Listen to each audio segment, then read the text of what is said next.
Assalamualaikum warahmatullahi wabarakatuh. Jumpa lagi dengan saya di channel Kang Hayat. Pada kesempatan kali ini saya akan mengulas tentang apa saja anatomi dari sebuah buku, baik buku ajar, buku referensi maupun buku monograf. Simak terus yang satu ini. Buku memiliki anatomi yang pasti harus dipahami oleh seorang penulis, penelaah maupun editor dan penerbit. Anatomi buku itu Bapak Ibu ada 3. Yang pertama adalah perilis, yang kedua bagian isi, dan yang ketiga bagian akhir dari buku. Untuk bagian perilis atau bagian awal dari buku, yang pertama itu ada yang opsional, ada yang wajib. Untuk beberapa hal ini akan saya sampaikan yang bagian awal dari buku. Ini harus dipatuhi dalam penulisan buku. Yang wajib ada tentu harus dipenuhi dalam penulisan buku. Yang opsional boleh ada, boleh tidak. Apa saja yang wajib? Yang pertama, buku itu wajib ada cover. Cover dalam buku itu ada 3. Ada cover buku bagian depan, ada bagian belakang, ada bagian samping. Untuk bagian depan, cover buku itu biasanya ada nama, ada judul, sama penerbit. Begitu juga dengan bagian samping di buku, itu juga ada cover, namanya cover samping.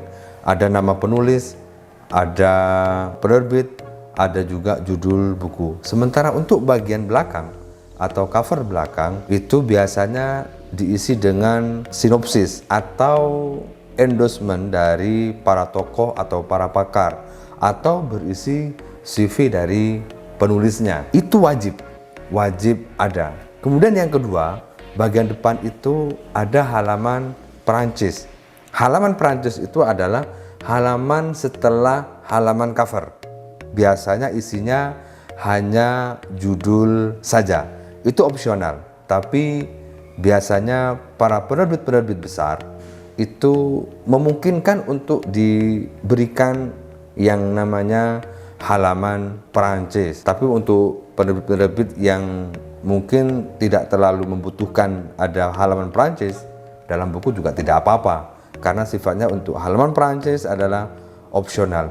Yang ketiga adalah halaman judul utama. Halaman judul utama ini Bapak Ibu halaman cover dalam kalau bahasa saya. Cover dalam itu isinya sama dengan cover luar. Ada judul, ada nama, sama ada penerbit. Covernya atau backgroundnya mau disamakan juga tidak apa-apa, tapi kalau mau dipoloskan juga tidak masalah. Yang penting isinya. Ada judul, ada nama penulis, ada penerbit. Itu sifatnya wajib. Kemudian yang keempat, ada halaman hak cipta. Halaman hak cipta ini biasanya berisi tentang undang-undang yang berkaitan dengan hak cipta dari sebuah karya. Biasanya isinya bahwa tidak boleh mengambil sebagian atau seluruhnya dari karya ini. Ini hukumnya wajib ada dalam buku sebagai reminder bagi penulis maupun pembaca di dalam memahami tentang hak cipta buku ini, bahwa dalam buku ini ada hak cipta yang harus dipatuhi oleh semua orang, oleh pembaca, sehingga pembaca kalau mau mengutip dari buku itu tentu wajib mencantumkan nama penulisnya maupun penerbitnya. Ini wajib ada hak cipta. Yang kelima Bapak Ibu, ada halaman persembahan. Halaman persembahan ini opsional. Boleh ada, boleh tidak. Diberikan oleh penulis kepada tokoh misalnya, atau kepada keluarga. Contoh misalnya, buku ini kami persembahkan untuk keluarga tercinta, istri, anak-anak tercinta, dan lain sebagainya. Boleh, ini opsional. Boleh ada, boleh tidak. Biasanya penulis-penulis itu memberikan halaman persembahan ini ketika misalnya nulis buku-buku yang sifatnya memberikan hadiah kepada yang diberikan persembahan. Itu juga boleh. Boleh ada, boleh tidak. Kemudian halaman ucapan terima kasih. Halaman ucapan terima kasih ini diberikan kepada misalnya tokoh atau diberikan kepada seseorang yang memiliki kontribusi terhadap terbitnya buku itu. Ini juga opsional.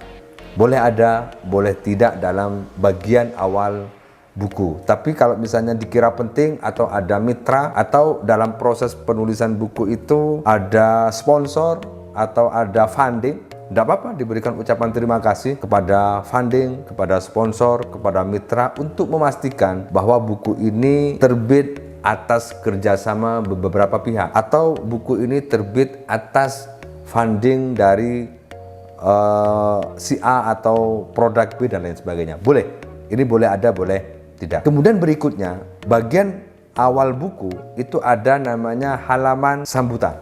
Halaman sambutan ini adalah halaman yang diberikan oleh tokoh atau pakar yang tidak memiliki relevansi dengan topik. Contoh, Bapak Ibu menulis buku tentang pengantar ilmu administrasi publik. Yang memberikan sambutan atau kata sambutan adalah Menteri Pendayagunaan Aparatur Negara. Boleh, walaupun menteri itu tidak memiliki relevansi bidang ilmu dengan topik yang ditulis atau topik dalam sebuah buku. Boleh. Atau tokoh ulama atau tokoh masyarakat yang kemudian memberikan kata sambutan di dalam buku. Ini sifatnya opsional juga, tidak wajib. Kemudian ada halaman kata pengantar.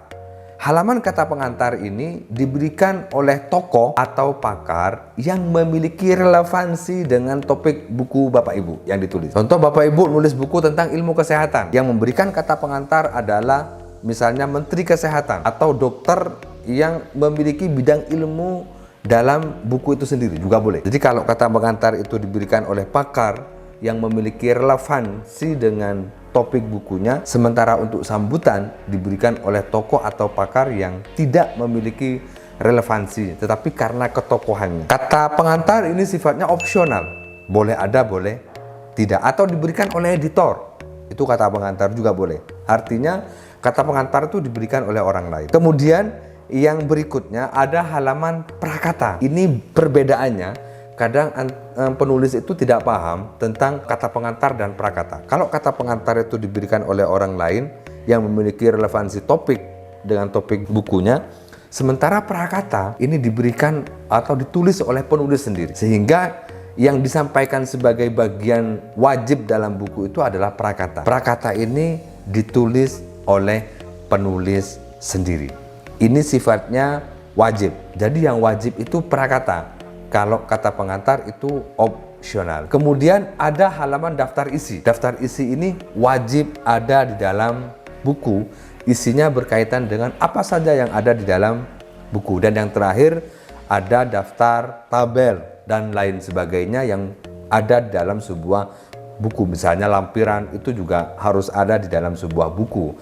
Kalau misalnya bukunya ada lampiran, itu wajib ada. Kemudian yang kedua, bagian isi atau anatomi kedua itu bagian isi. Bagian isi itu isinya adalah mulai dari bab 1 sampai bab terakhir. Maka yang dikatakan sebagai sebuah atau yang dikatakan sebagai isi buku itu adalah bab 1 atau dari halaman 1 sampai halaman terakhir atau bab terakhir. Isi biasanya dari bab, subbab, sub-subbab dan lain sebagainya yang menjadi bagian dari inti pokok dari sebuah buku. Maka yang dinilai oleh reviewer ketika menilai buku diajukan ke jabatan fungsional dengan ketentuan misalnya minimal jumlah halaman 200 halaman, maka yang dinilai dari 200 halaman itu adalah mulai dari halaman 1 sampai halaman ke-200, bukan dari halaman cover, halaman daftar isi dan lain sebagainya. Itu tidak dihitung sebagai bagian dari isi buku. Yang dihitung dari isi buku mulai dari bab 1 sampai bab terakhir. Dan yang ketiga atau bagian akhir dari anatomi buku adalah bagian akhir buku. Apa saja bagian akhir buku itu? Ada 5. Ini juga ada yang wajib, ada yang opsional sesuai dengan kebutuhannya. Yang pertama adalah daftar pustaka. Buku wajib ada daftar pustaka. Buku wajib ada daftar rujukannya. Kenapa? Karena di dalam sebuah buku itu adalah kita mendiskusikan tentang satu topik bidang ilmu yang kemudian bisa direferensikan dari berbagai bidang ilmu yang lain, atau dari teori-teori yang ada, atau dari hasil-hasil penelitian yang ada, sehingga memperkaya nilai buku atau originalitas bukunya. Oleh karena itu, wajib di dalam buku itu ada daftar pustaka atau daftar rujukan. Yang kedua, ada halaman daftar istilah atau glosarium. Ini juga sifatnya wajib. Setiap buku harus memiliki daftar istilah atau glosarium. Kenapa? Glosarium ini, Bapak Ibu, penting sekali bagi pembaca untuk memahami secara keseluruhan dari isi buku. Karena di dalam glosarium itu terdapat daftar istilah beserta penjelasannya. Sehingga ketika pembaca membaca sebuah buku, ketemu dengan istilah-istilah yang tidak umum atau istilah-istilah yang baru, maka pembaca itu biasanya langsung lari ke glosarium untuk memahami isi dari istilah itu. Sehingga Bapak Ibu, buku itu sifatnya adalah memberikan pemahaman secara komprehensif kepada pembaca. Jangan sampai pembaca ketika membaca buku Bapak Ibu itu ada satu hal, satu kalimat atau beberapa hal yang tidak paham. Harus ada paham, termasuk memberikan pemahaman terhadap istilah-istilah atau kalimat-kalimat yang baru atau istilah-istilah ilmiah. Sehingga adanya glosarium ini memberikan penjelasan dari istilah-istilah yang ada di dalam buku itu sendiri. Sehingga pembaca tidak perlu membuka internet, pembaca tidak perlu membuka kamus ketika membaca buku. Tinggal lari saja ke glosarium, sudah kelihatan penjelasan tentang daftar istilah. Kemudian yang ketiga, ada halaman lampiran atau appendix. Ini opsional, wajib ketika bukunya membutuhkan lampiran. Contoh misalnya Bapak Ibu menulis buku tentang undang-undang atau tentang sebuah peraturan, di mana peraturan itu menjadi topik utama di dalam sebuah buku. Maka undang-undang atau peraturan itu wajib hukumnya ada di lampiran. Kenapa? Karena pembaca untuk bisa memahami isi dari buku, ia wajib tahu tentang isi dari undang-undang itu sendiri. Maka berikan di lampiran atau di halaman appendix, memastikan bahwa pembaca itu bisa langsung menelusuri ke halaman lampiran buku untuk mengetahui kira-kira undang-undang ini menjelaskan tentang apa, undang-undang ini mengatur tentang apa. Bisa dibaca sekilas di dalam lampiran itu sendiri. Tetapi yang perlu digarisbawahi, adanya lampiran ini jangan sampai jumlah halamannya melebihi jumlah halaman buku. Kemudian yang keempat, ada yang namanya halaman indeks. Halaman indeks ini Bapak Ibu adalah daftar istilah atau singkatan yang kemudian menjadi keyword di dalam buku. Ini wajib ada. Jadi yang menjadi keyword dalam buku dari keseluruhan buku itu wajib ditulis di dalam indeks. Contoh misalnya singkatan AL, AD, AU itu ditulis di dalam indeks. Memastikan bahwa pembaca masyarakat umum itu tahu tentang singkatan AL itu apa sih, AD itu apa. Kalau bukunya tentang buku akreditasi misalnya, maka AL itu bukan angkatan laut tetapi asesmen lapangan. Oleh karena itu, untuk memberikan pemahaman yang komprehensif kepada pembaca, maka indeks ini menjadi penting. Dan yang terakhir Bapak Ibu, yang kelima, bagian akhir dari buku itu wajib ada tentang penulis atau portofolio penulis atau CV penulis. Karena jangan sampai nanti buku itu tidak ada penulisnya. Wajib ada penulisnya. Biodata penulis dicantumkan juga di dalam buku untuk memastikan bahwa pembaca itu tahu siapa penulis dari buku ini. Itu Bapak Ibu, anatomi buku. 3 itu semua buku, baik buku non fiksi maupun buku fiksi, memuat 3 anatomi buku itu sendiri. Semoga bermanfaat. Jangan lupa subscribe, like, dan share. Terima kasih. Assalamualaikum warahmatullahi wabarakatuh.